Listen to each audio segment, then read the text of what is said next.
This is the most expensive home defect in modern American construction. Nearly half of American homes harbor mold or chronic dampness, 47%, and the average homeowner pays around $3,500 to remediate it. A whole house infestation runs $10,000 to $30,000. Your insurance is capped at $5,000 if you are lucky.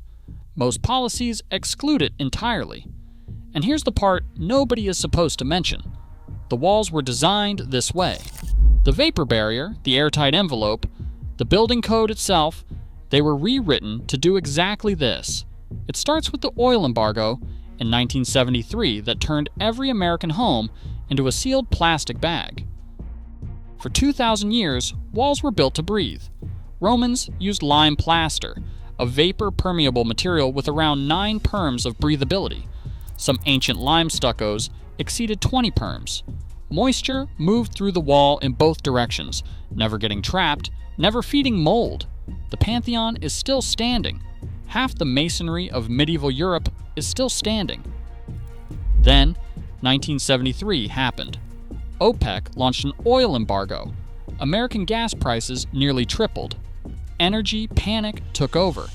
ASHRAE, the engineering body that writes ventilation standards, cut required outdoor air ventilation in half, from 10 cubic feet per minute per person to just 5. Builders started wrapping homes in continuous polyethylene vapor barriers.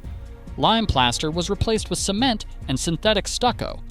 The Roman wall was banned, in everything but name. So why is the Pantheon drier than your new home built in 2018? Wrap a sandwich in plastic and leave it on the counter. Within 48 hours, mold. That is not a metaphor for modern wall construction. That is modern wall construction. Today's homes are sealed tighter than at any point in human history. The 2009 IECC, the International Energy Conservation Code, required new homes to leak no more than 7 air changes per hour at 50 pascals. By 2021, that number was cut to 3, more than twice as airtight. In some climate zones, builders push for 1.0 ACH50. The plastic vapor barrier sits behind the drywall. Tyvek wraps the outside. Cement-based stucco seals the surface. Moisture from cooking, showering, and breathing has nowhere to go. And once it condenses inside the wall cavity, it does not leave. Roughly 47% of U.S. homes show mold or dampness, according to remediation industry data. The cost is brutal. The average remediation cost is $3,500.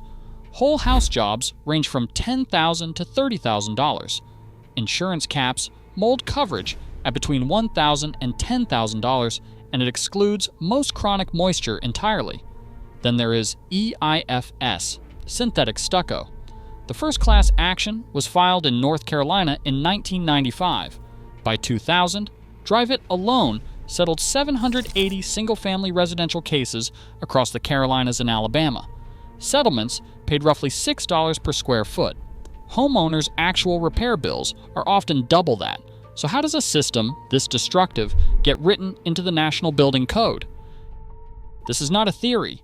This is documented in code revisions, peer-reviewed papers, and the work of one of the most respected names in building science.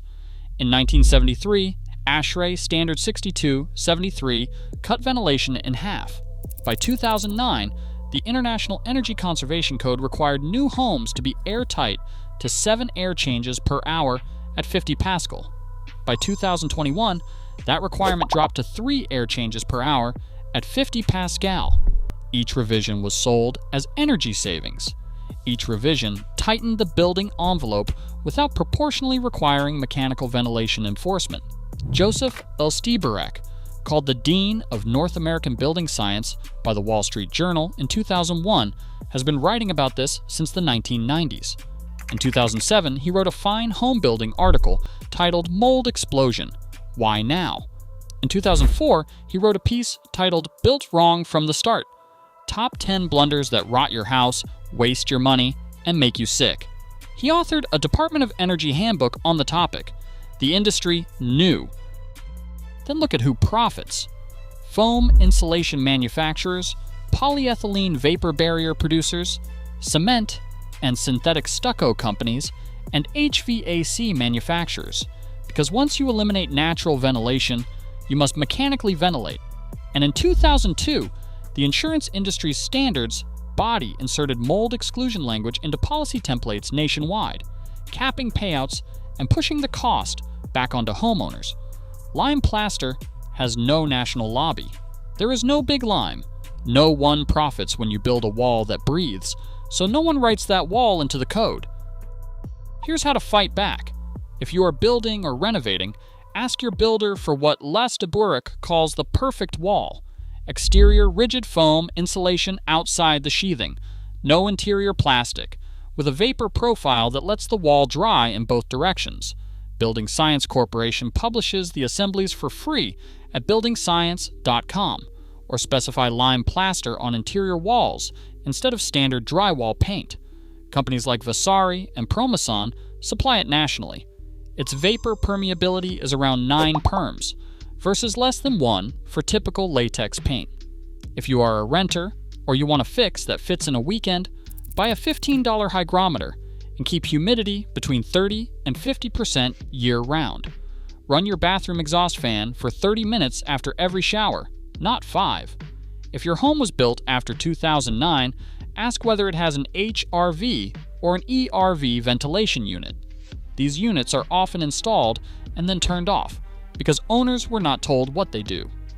Replace problem wall paint with vapor-permeable lime wash. A blower door test costs $300 to $500 and tells you exactly where the moisture is sneaking in. None of this requires rebuilding. It only requires knowing what 47% of homeowners do not. Smart homeowners build like the Romans, not like the IECC. There is no industry behind a wall that breathes, no royalty stream, no annual filter replacement, no insurance product, no quarterly stock report. No one profits when you build one. That is not an accident, and that is why no one tells you to. A lot of what this channel covers was nearly lost, not because it stopped working, but because it stopped being profitable. Next, we cover the forgotten gravity-fed cooling system that ran without a single watt of electricity for 800 years. Subscribe so you find this stuff before your wall does. The $30,000 mold bill did not have to exist.